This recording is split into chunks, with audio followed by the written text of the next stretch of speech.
네, 안녕하세요. 반갑습니다. 자, 오늘은요, 반도체 얘기 좀 해보겠습니다. 그동안에 이제, 하이닉스, 삼성전자, 참 어려운 시기를 겪다가 최근 들어서 삼성전자가 잠에서 깨어나고 있는 그런 모습이죠. 반도체 수출이 사상 최고치를 또 기록하고 있다라는 뉴스도 전해지고 있는 상황입니다. 그래서 요즘 반도체 관련 종목들에서 뜨는 종목들과 그 이유를 한번 또 분석해 보도록 하겠고요. 유망주들 한번 알아보도록 하겠습니다. 자, 최근에 이제 뜨고 있는 종목 중에 하나가 이제 뭐 하이브리드 본딩이라는 그 관련 종목들이 좀 부상하고 있는 모습인데 아직까지는 좀 회의적인 부분이 많이 있습니다. 자, 그럼에도 불구하고 올라오고 있고. 자, 삼성이 HBM 양산은 하이닉스가 가장 먼저 포문을 열었습니다. 자, 이제 삼성이 바로 내년입니다. 내년에 정말 올인을 할 정도로 지금 승부수를 띄우고 있는 그런 상황이 되겠고요. 삼성전자가 하이닉스를 잡기 위한 그 하나의 비책이 무엇인지 또 그 비책 관련 종목들도 한번 함께 알아보는 시간을 좀 갖도록 하겠습니다. 자, 일단 요즘에 뜨고 있는 종목 뭐 얘기들이 많아요. 요즘에 뭐 여러 가지 종목들이 많이 있습니다. 근데 그건 뭐 일단 건너뛰고 오늘은 이 하이브리드 본딩 관련 종목들 한번 보도록 할게요. 반도체 패키징의 핵심 기술이다라고 보시면 될 텐데요. 이 하이브리드 본딩이라는 것은 이제 말 그대로 구리와 구리를, 그러니까 우리가 반도체의 기판하고 반도체의 칩이 있죠. 이게 이제 그전에는 뭐 인터포저라든가 이 위에 여러 가지 이제 범핑도 필요하고 이제 필요합니다. 이런 것들이 이제 들어가게 되겠죠. 그러다 보면 아무래도 부피도 커질 수밖에 없는 것이고 우리가 HBM이라는 게 뭐예요? 쉽게 하면 적층입니다. 계속 쌓아 올리는 거죠. 근데 이게 이제 어느 정도 두께가 넘어가게 되면 이제 적용이 안 될 수도 있다라는 겁니다. 그렇게 되면, 단수가 높아지면 높아질수록 기존의 이런 본딩 가지고는 한계에 봉착할 수밖에 없다라는 거죠. 그래서 하이브리드 본딩이라는 기술이 뜨고 있는데, 이 하이브리드 본딩은, 뭐, 최근에 말이 좀 많아요. 삼성이 HBM4부터 바로 내년이 되겠습니다. 뭐 적용할 거다라는 내용도 많이 나오고 있는데 사실적으로는 실상 이제 뭐 뚜껑을 열어보면 쉽지는 않을 것으로 일단 판단은 됩니다. 그 이유도 한번 알아보도록 하겠고요. 하이브리드 본딩은 이종 접합 기술이에요. 그러니까 서로 다른 성질의 물질을 접합시키는 기술입니다. 그러니까 뭐 구리와 구릴 수도 있고요. 뭐 구리와 다른 걸 수도 있습니다. 그래서 바로 이제 칩과 기판을 바로 이렇게 접합하는 기술이다라고 보시면 되겠고요. 목적은 바로 소형화입니다. PCB로 제작하던 것을 칩에서 바로 처리하기 때문에 크기가 얇아지죠. 그러니까 크기가 얇아지게 되면 단수가 높아질수록 두께가 기존의 방식은 만약에 뭐 한 이만큼 정도 뭐 10cm다라고 하면 하이브리드 본딩을 적용하게 되면 가운데 필요 기술들을 이제 제거하기 때문에 뭐 한 8cm나 뭐 이런 정도 줄 수 있지 않겠죠? 그래서 그런 기술이라고 보시면 될 것 같습니다. 다이렉트 본딩이라고도 해요. 그래서 구리와 구리를 직접 붙이는 방식이기도 합니다. 그래서 뭐 쿠퍼 방식이다 라는 얘기도 하고 있고요. 기존의 이제 SOC 방식에 한계가 있다라는 거죠. 다이 크기가 증가합니다. 그리고 웨이퍼당 칩 수가 감소할 수밖에 없는 거죠. 그리고 수율이 저하됩니다. 그리고 입출력 단자의 병력 현상이 발생할 수 있다라는 그런 단점이 있는 거죠. 그래서 AI 시대에 엄청난 데이터를 처리해야 되는데 바로 이런 부분 때문에 기존 방식으로는 한계가 있다라고 보시면 되겠습니다. 자, 그래서 FCBGA에서 하이브리드 본딩으로 가는 그런 방식이 되겠고요. 그러니까 FCBGA라고 하는 것은 숄더볼 방식의 한계입니다. 그러니까 이 숄더볼이라고 하는 것은 약간 우리가 얘기하면 뭐 약간 본드 같은 거죠. 우리 과거에 어떤 칩 있죠. 칩 뜯어보면 약간 이렇게 풀처럼 이렇게 있다라는 겁니다. 이게 숄더볼인데 이 방식으로는 한계가 있는 거고요. 그리고 하이브리드 본딩 같은 경우는 이제 3D 적층이라든가 그리고 지그재그층에 배치할 때 적합한 그런 방식이 되겠죠. 그러니까 이런 방식으로 옆에 보시면 이런 화면들로 이렇게 이제 바로 붙이는 방법이 되겠습니다. 그래서 뭐 기존에는 뭐 여러 가지 방법들이 있습니다만은 그런 것들을 다 제거하고 직접적으로 붙이는 그런 방식이라고 보시면 좋을 것 같습니다. 지금 글로벌 기업들 중에서 하이브리드 본딩을 개발하고 있는 업체들이 AMD, 라이젠 X, 그리고 인텔, 독자적인 하이브리드 본딩 기술을 개발하고 있습니다. 그리고 삼성도 하고 있죠. 그래서 삼성도 X큐브라는 그 기술을 가지고 이제 하이브리드 본딩을 연구하고 있다라고 보시면 되겠고요. 뭐 앞으로 하이브리드 기술 같은 경우는 마이크론도 지금 굉장히 연구를 많이 하고 있고 하이닉스도 하려고 하고 있습니다만은 HBM4에는 일단 적용하지 않는 것으로 나오고 있습니다. 그러면 이제 이 하이브리드 본딩을 할 때 핵심 공정 기술을 봐야 되겠죠. CMP 평탄화를 해야 됩니다. 요거 평탄해야 되겠죠. 그럼 이제 대표적인 이제 PSK라던가 이런 기업들이 바로 CMP 수혜주가 되겠고요. 평탄화할 때 슬러리라는 게 필요하게 되는데요. 예, 그런 부분들이 필요하게 됩니다. 그 다음에 플라즈마를 활용해야 되는 거고요. 그 다음에 어닐링 공정이 됩니다. 어닐링. 예. 450도 저온 열 처리로 구리 본딩을 완성합니다. 자, 450도 하면 뭐 이게 굉장히 높은 온도 아니야 이렇게 생각할 수도 있는데 보통 뭐 현재로는 뭐 700도, 600도 정도 나오고 있는데요. 요걸 가지고 더 낮은 온도로 할 수 있기 때문에 절대적인 수준은 높지만 상대적으로는 저온 열 처리다라고 보시면 좋을 것 같습니다. 이런 기술들이 핵심 기술이라고 보시면 될 것 같아요.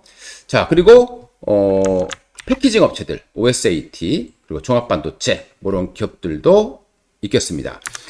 자, 이 하이브리드 본딩 같은 경우는 OSAT, 즉 패키징 업체들이 하기에는 한계가 있어요. 그래서 삼성전자라든가 하이닉스 이런 기업들이 직접적으로 직접 수행할 가능성이 높은 그런 기술이고요. 기존의 OSAT와는 완전히 다른 그런 영역으로 보시면 좋을 것 같습니다. 자, 그러면 이제 중요한 건 자, 그러면 이 하이브리드 본딩이라는 게 이슈화 되고 만약에 뭐 내년이 될 수도 있겠고 내후년이 될 수도 있겠죠. 내년에 일단 가능성이 좀 희박하다라고 판단이 됩니다. 자, 관련 장비 업체를 보게 되면 일단 검사 장비가 있겠고요. 그다음에 앞에서 말씀드렸던 어닐링이 있습니다. 자, 일단 인텍 플러스 TSMC의 COWS, FCBGA 범프 검사 장비를 하고 있는데 이게 주력이에요. 하고 있습니다. 근데 하이브리드 본딩용 장비를 현재 개발하고 있는 기업이 바로 인텍 플러스. 좀 오래됐습니다. 자, 그 다음에 수소 고압 어닐링 장비. 자, 450도 이 공정 저온열 처리로 해야 되기 때문에 이 어닐링 공정이 필요해요. 이게 어닐링이라고 하는 건 우리가 반도체에 어떤 작업을 가했을 때, 물리적인 힘을 가했을 때 다시 이걸 복귀시켜야 되는데 복귀시킬 때 이 원자들이 불균형하게 섞여서 나온다는 거죠. 이걸 다시 균일하게 만들어주는 그런 기술이 바로 어닐링 장비라고 보시면 되겠는데요.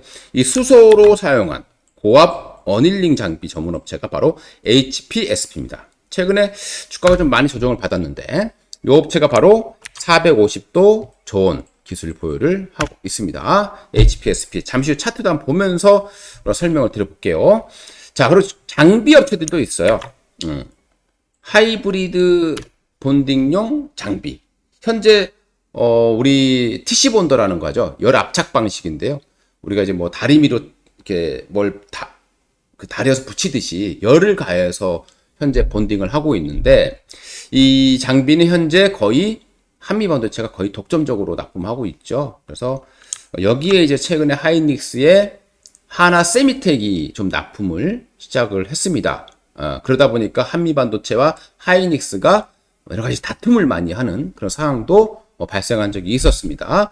자, 한미반도체가 바로 하이브리드 본딩 장비도 개발하고 있어요. TC 본딩 장비는 압도적인 일이지만 하이브리드 본딩 장비도 이제 개발을 하고 있고 인천 쪽에 한 대략 1,000억 정도 공장을 짓고 있는 상황이죠. 이게 내년 하반기 정도에 완공이 예정되어 있습니다. 자, 그리고 하나 세미텍, 하나 비전이 가지고 있죠.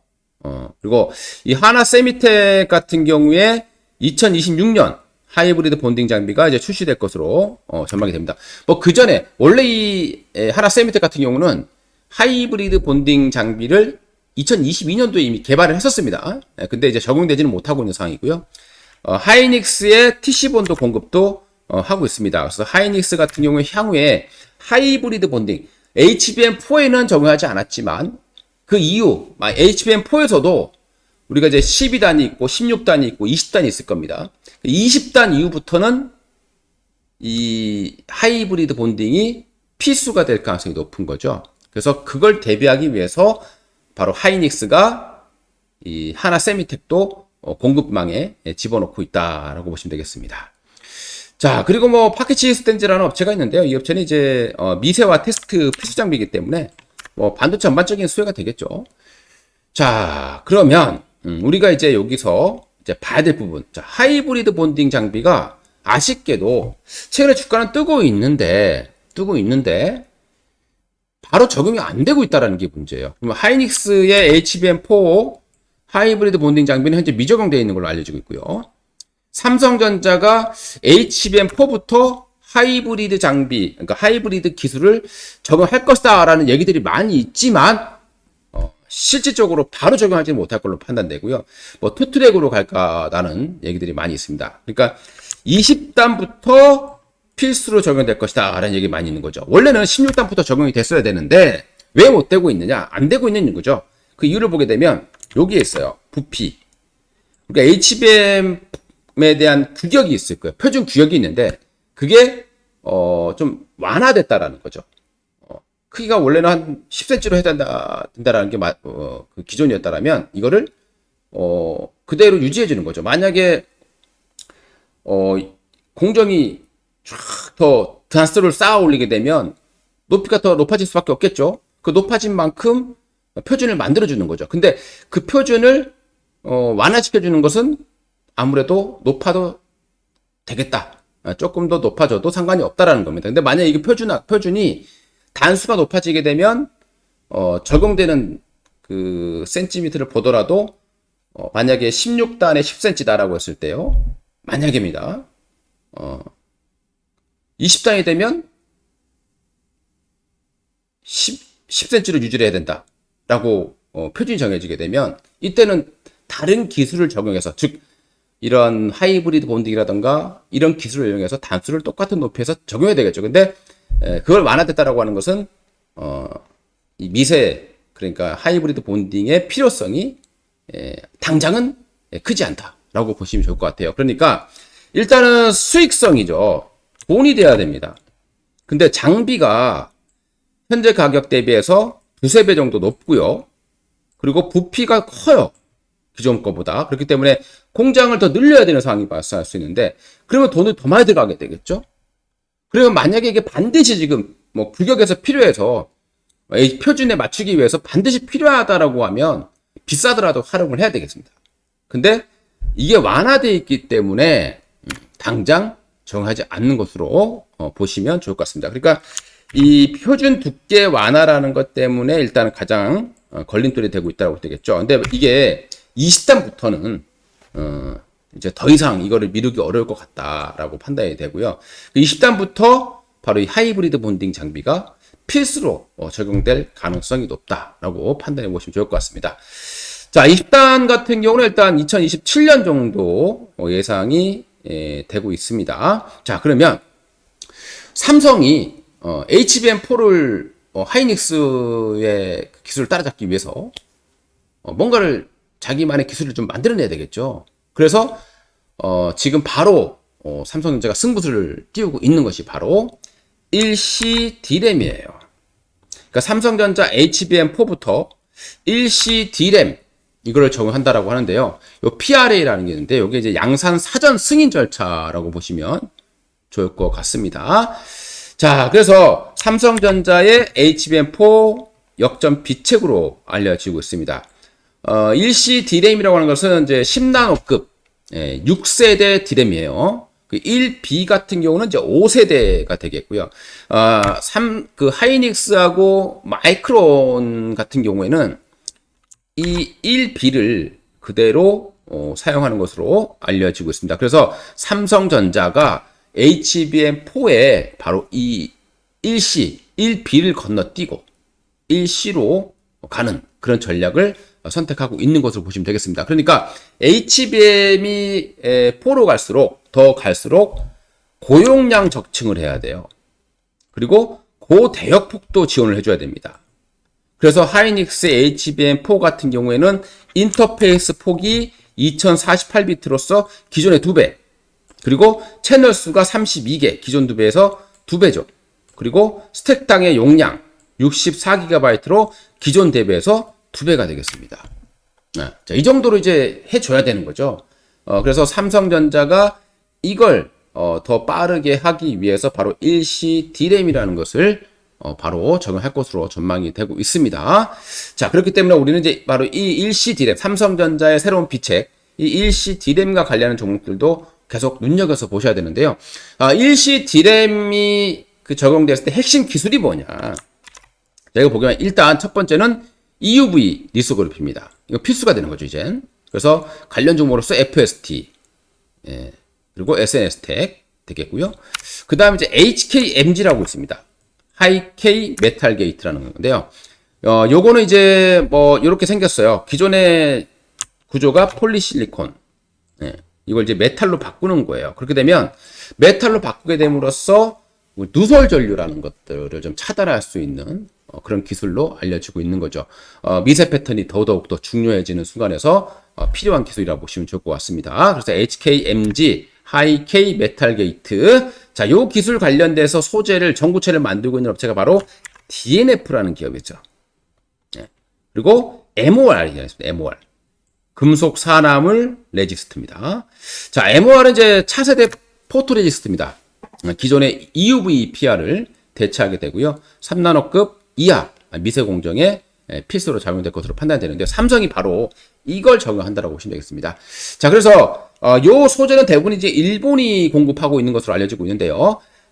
지금 국내에서는 동진 세미캠이 샘플을 공급하고 있다라고 보시면 좋겠습니다. 자, 그러면 우리가 여기서 하나씩 이제 관련 종목들 차트를 보면서 제가 좀 설명을 드려보도록 하겠습니다. 자, 일단 종목을 하나씩 볼게요. 일단 첫 번째로 돌아가서 일단 하이브리드 본딩 장비 업체들을 보게 되면 인텍플러스 어떤가요? 또 오르고 있죠. 예. 엄청난 하락세를 보이고 있다가 지금 떠오르는 이런 모습들을 보여주고 있습니다. 인텍플러스가 아까 말씀드렸듯이 인텍플러스는 우리 검사 장비예요. 검사 장비 업체라고 보시면 되겠습니다. 그래서 하이브리드 본딩 검사 장비, 예, 요거 이제 R&D 진행 중에 있다라고 보시면 되겠고요. 그 다음에 이제 HPSP 초고압 수소 어닐린 장비가 되겠습니다. 자, 450도 저온 기술 보유하고 있다고 말씀드렸고요. 자, 이 HPSP 그동안에 이제 예스티, 원래 이 업체가 이제 가지고 있는 기술이었는데요. 예스티가 이제 비슷한 기술을 만들어낸 거예요. 그러다 보니까 예스티라는 업체와 특허 소송을 했어요. 근데 일부는 뭐 승소도 있겠습니다만은 거의 이제 HPSP가 완벽히 승리하지 못하고 이제 혼자 거의 뭐 독점하던 기술을 이제는 예스티라는 업체와 나눠 써야 되는 상황이 발생하게 된 겁니다. 그래서 예스티도 같은 기술을 가지고 있다라고 보시면 될 것 같아요. 그래서 예스티는 새로운 기업이고 HPSP는 원래 주도권을 가지고 있는 기업이에요. 물론 새로운 기업이 들어오게 되면 걱정이죠. 처음에 나 혼자 먹고 살았는데 야, 경쟁업체 들어오니까 걱정이 됩니다. 근데 이 경쟁업체라는 것 자체가 기존에 있던 이 공급망을 완전히 빼앗기는 것 자체가 굉장히 어려운 일이 아니겠습니까? 그래서 HPSP도 최근 들어서 어떻습니까? 여기 화살표가 나오게 되면서 한방 차트가 나왔죠? 그러면서 주가가 올라가는 모습들을 보여주고 있습니다. HPSP도 일단 좋은 모습들 보여주고 있다라고 보시면 되겠고요. 뭐 HPSP 같은 경우에도 뭐 충분히 추가적인 상승세 가능하지 않느냐라고 판단이 됩니다. 자, 그 다음에 이제 뭐 TC본도 중에서 이제 한미반도체가 가장 앞서 있고, 그 다음에 장비로 하이브리드 본딩 개발하고 있습니다. 한미반도체 보게 되면요, 최근에 이제 좀 어려운 모습을 보이다가 최근에 약간 바닥에 탈출한 모습을 보여주고 있는데, 아무래도 이제 한미반도체 같은 경우는 역시 경쟁업체의 출연이에요. 원래 이 TC본도 같은 경우에도 혼자 하이닉스에 거의 독점적으로 공급해 왔었는데, 하나 세미텍, 하나 세미텍. 이 하이브리드 본딩 장비는 하나 세미텍이 조금 더 앞서 있다라고 평가를 받고 있다라는 거죠. 그러다 보니까 이 하나비전, 하나 세미텍은 이제 비상장 업체니까 하나비전이 가지고 있는 거죠. 그러니까 하나비전도 제가 얼마 전에 많이 강조드렸던 기업이었는데요. 충분히 좋습니다. 지금 하이브리드 장비뿐이 아니라 TC본도 같은 경우에도 공급하는 업체가 되기 때문에 아주 좀 좋은 모습도 보여주겠고요. 다만 삼성전자에 공급하는 TC본드라든가 이런 장비들은 대부분 세미텍이라는 그 삼성전자 자회사가 공급을 하고 있어요. 그래서 세메스죠. 세메스라는 업체가 하고 있기 때문에 조금은 삼성을 좀 비집고 들어가기는 어렵겠습니다만은 하이브리드 본딩 장비 같은 경우는 이래저래 좀 우리가 관심 있게 지켜볼 만한 그런 기업으로 보시면 되겠습니다. 신고가 7만원, 8만원까지 충분히 갈 수 있는 기업이고요. 하나비전은 또 CCTV에 대한 중국 제품 규제 소외도 되겠습니다. 자, 그 다음에 이제 일시 D램 관련해서 우리가 봐야 될 부분. 자, 앞에서 말씀드렸죠. 고용량 적층이 필요하다고 말씀드렸어요. 그래서 이 장비의 핵심 기술은 일단 EUV 리소그래피. 그래서 우리 거기에 EUV 공정에 필요한 마스크. 그 업체가 바로 FST입니다.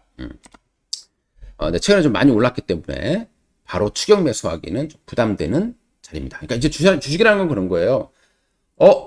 바로 사야 될 때가 있고 눌림을 이용해서 매수할 때가 있는 거죠. 그러니까 이런 구간에 있는 종목들은 바로 따라 사게 되면 잠깐 수익 날 수 있을지 모르겠지만 또 조정을 받을 수도 있는 거죠. 자, 그 다음에 이제 하이 K 메탈 장비 소재 업체 DNF. DNF 그동안에 참 어려운 모습을 겪었어요. 이게 D램 업체 관련 종목이다 보니까 그동안에 D램이 좀 어려웠잖아요. 근데 이제 삼성의 D램 좀 회복세를 보여준다라면 DNF 바로 이 일시 D램의 핵심 기술이라 할 수 있는 하이 K 메탈 게이트 요게 필요한 전구체 만드는 기업이죠. DNF 최근에 주가 이제 바닥치고 올라가는 그런 모습을 보여주고 있습니다. 향후에 뭐 충분히 이 종목도 저 윗간까지 올라갈 수 있을 만한 종목으로 판단이 됩니다. 자, 그리고 이제 마지막으로 하나 더 본다라면요. 동진 세미캠이에요. 아까 말씀드렸던 MOR 금속 산화물 레지스트 국내 국산화 노력하고 있는 업체 동진 세미캠입니다. 그러니까 최근에 동진 세미캠이 역시 여기서 한방 차트가 두 개 나오더니 지금 본격적인 상승 레이스를 펼치고 있는 거죠. 그러니까 동진 세미캠 같은 경우에 당장에 엄청난 수익을 주기보다는 아직 어떻습니까? 국산화 못했어요. 그러니까 국산화에 대한 기대감만 가지고 있는 겁니다. 그러니까 기대감만 가지고 있는 기업은 장기 투자라는 것보다는 흐름을 타서 치고 빠지는 전략이 좀 더 단기적으로 낫지는 않겠느냐라고 판단이 됩니다. 일단 기술적으로 본다라면 4만원 선까지는 여력이 있다라고 판단이 되지만 4만원 돌파하게 되면 차익 실현 매물이 또는 이 손절 물량들이 여기서 있던 물량들이 쏟아질 수 있기 때문에 동기세 매크만 그 정도로 참고를 해 보시면 좋을 것 같습니다. 자, 오늘 영상 좀 길었네요, 여러분들. 투자에 좀 많이 도움 가시면 좋겠고요. 앞으로도 반도체가 좀 좋은 모습을 보여준다라면 또 계속해서 분석해 드릴게요. 지난번에 이제 반도체 관련해서 설명드렸었던 종목들이 많이 있었죠. 하나마이크론 급등했어요. 자, 그 다음에 이제 PSK 급등했죠. 그래서 이 반도체 쪽도 여러분들 관심 있게 지켜보시면 좋을 것 같습니다. 오늘 영상 도움되셨다라면 좋아요, 구독 꼭 부탁드립니다. 감사합니다.